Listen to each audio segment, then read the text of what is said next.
jadi luka yang mereka abaikan.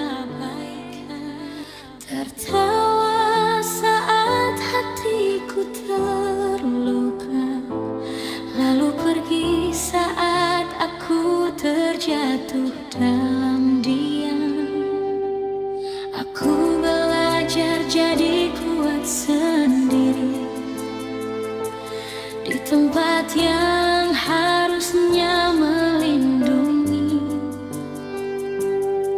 Namaku mereka patahkan perlahan di rumah yang katanya rumah pulang.